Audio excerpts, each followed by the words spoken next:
maanta barnaamijkeena waxa uu ku saabsan yahay dhinaca caafimaadka waxaynu ka hadli doonaa xanuunkan faraha baas caalamku haya loo yaqaano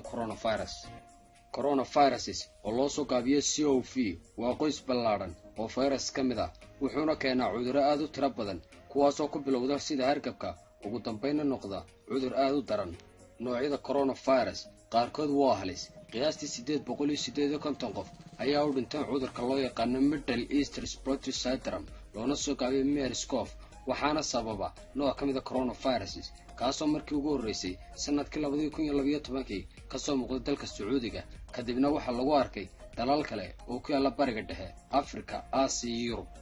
bishii Abriil 2014 qofkii ugu horeeyay Mareykan ah ayaa cusbitaalka loo dhigay cudurka MERS gudaha Indiana sidoo kale xilligaas kiis kale ayaa laga soo sheegay magaalada Florida ee cariga Mareykanka sidoo kale bishii May 2015 cudurka MERS wuxuu ka dilaacay gudaha dalka Korea kaasoo ahaa faafitaankii ugu ballaadhnaa ee ka baxsan jasiirada Carabeed oo uu cudurkaas saameeyo sanadkii 2003 747 qof ayaa u dhintay cudurka daran ee ku dhaca neef mareenka loona yaqaan Severe Acute Respiratory Syndrome oo sababa nooc kale oo ka mid ah coronavirus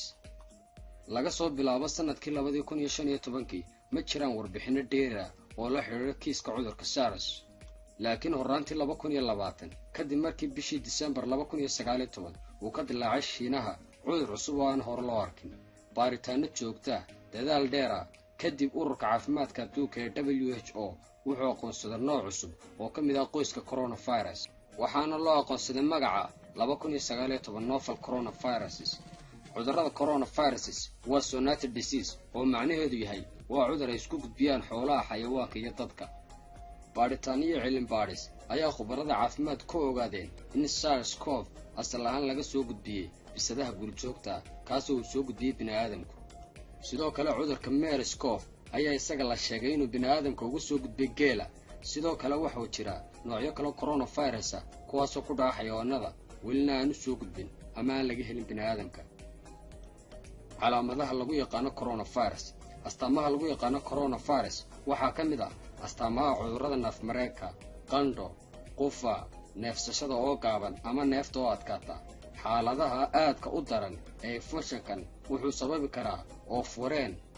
xanuun daran oo xagga neefsashada ah keliyaha oo shaqada gaba ugu dambayna wuxuu sababi karaa dhimasho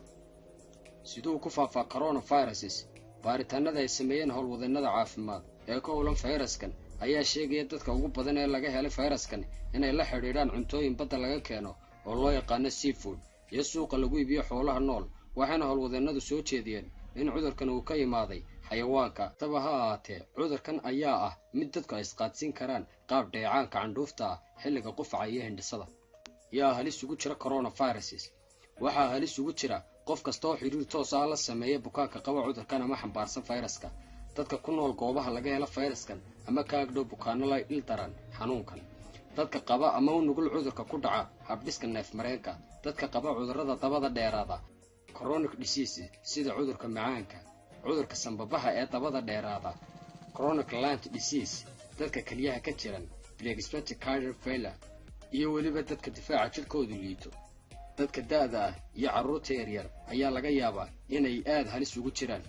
daawo ma leeyahay coronavirus si guud cudurkan ama fayraskani ma laha wax daawo ah laakiin waxaa jira qaab loo yaqaano la tacaalida calaamadaha sidaa daraaddeed waxaad u daaweynaysaa ama ula tacaalaysaa infekshanka coronavirus si lamida sidaad u daaweyso ama loola tacaalo hargabka lambar 1 samee cabid badan ama qaada dareero badan sida biyaha iyo caanaha iyo wixii lamida lambar 2 qaada ama sii bukaanka nasiino dheeraada lambar 3 qaada daawooyinka loo qaato cuno xanuunka sore through iyo qandhada laakiin asiinin aspirin carruurta ama dhalinyarada ka yar 19 isticmaal xanuun baabiyaha loo yaqaano ibuprofen ama acetaminophen bedelkeeda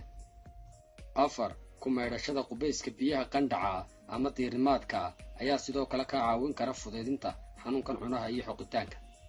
sidee looga hortagaa coronavirus talooyinka caafimaad ee looga hortago faafitaanka cudurka waxaa ka mid ah 1 gacmo dhaqista joogtada ah 2 daboolida afka iyo sanka xilliga qufaca ama hindhisada iyadoo la isticmaalayo tiish ama laabatada xagasha gacanta 3 xoojinta difaaca jirka 4 in si fiican loo kariyo hilibka iyo ukunta iyo weliba cuntada guud ahaan